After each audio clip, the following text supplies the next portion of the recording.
Hi, this little corner of the internet, day 117. বিকালবেলা পুরো মেঘটা কালো হয়ে গেছে কেমন।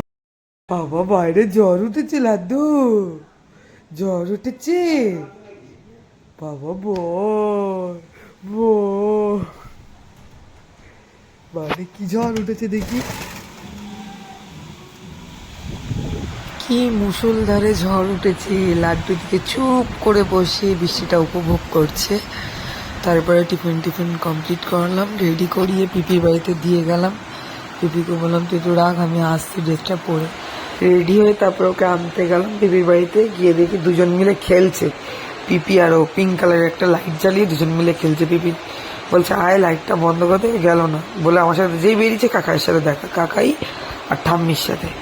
ঠাম্মি এলো, ও আগে উঠে গেল, তারপরে কাকাই আস্তে করে গাড়িটা রাখলো, রেখে এবার ও দৌড়ে দৌড়ে নামবে। দেখো কেমন করে বার্টম্যানে আসতে যাওয়ার জন্য ওকে মনে না নিয়ে আমি চলে যাবো এমন ভাবে দৌড়ে এলো। তারপরে দেখো দেখো জল আছে, এখানে জল জমেছে একটুখানি, ওই জলের মধ্যে পাড়াবে, খালি ঝাপ মানে ওর মধ্যে জল ছিটকাচ্ছে, ওর মজা। তারপরে কাকাই ধরে এসেছেই বলছে চল তোকে এবার তো আমি আর যেতে দেবো না। বলছে না তোকে যেতে হবে না, তুই থাক। ও তো থাকবে না, তো বলছে আমাকে করলে ওটার জন্য পাগল হয়ে যাচ্ছে। কাকা বলছে চল তো পাপার ওখানে দিয়ে আসি, বলে পাপার ওখানে ছেড়ে দিল। তারপর পাপাকে বলছে গাড়িতে তো পাপা তো তুলতে পারবে না। তারপর কাকাইকে টাটা করে দিয়ে চল। কে বার করেছে হ্যামস্টারকে বার করেছে? হ্যাঁ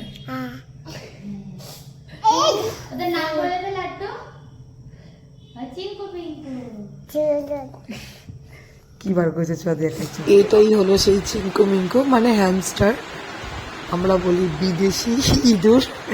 তোমরা কে কি নামে চেনো অবশ্যই জানিও। আর এদিকে লাড্ডু আর হাপু খেলা করছে। এটা মানে আমাদের আছে আমাদের বাপুর বাড়ি মানে আমার মায়ের বাড়িতে, দাদা পোষে। তারপর এদিকে ভগলু এসেছিল আমার মাসির ছেলে। তারপরে হাম্পু আবার আইফোনটাকে নিয়ে এসছে ফটো তুলবে বলে, আর আমি আবার জায়গায় রেখে দিলাম। দুই বোনকে খাওয়াতে বসলাম আমি আর তনুশ্রী মিলে। খাবিয়ে দাবিয়ে নিয়ে বললাম চল ছাদে নিয়ে যাবো বলে ছাদে নিয়ে এসছি। এবার প্লেন যাচ্ছে, প্লেনটাকে দেখে টা টা টা টা দেখো মিটমিট করে আলো জ্বলছে। তারপর বাড়ির দিকে এবার রওনা দেবো, চলো বেরোই। তারপরে হাপু এদিকে লাড্ডুকে একটা হাঁপি দিয়ে দিল, তারপর টাটা করে বাড়ির দিকে রওনা দিলাম। হাপু বলছে দাঁড়াও লাড্ডু, পিপা দাঁড়িয়ে পড়েছে। এবার কুকুরটা সাইড দিয়ে দৌড়ে এসছে, আর ও বেচারি ভয় পেয়ে গেছে, যদিও বা দাঁড়ানো ছিল, ভয়ের কিছু ছিল না। তারপর আমরা বাড়ির দিকে রওনা দিলাম। তো চলো আজকে ভিডিও এইটুখানি, তো চলো টাটা বাই।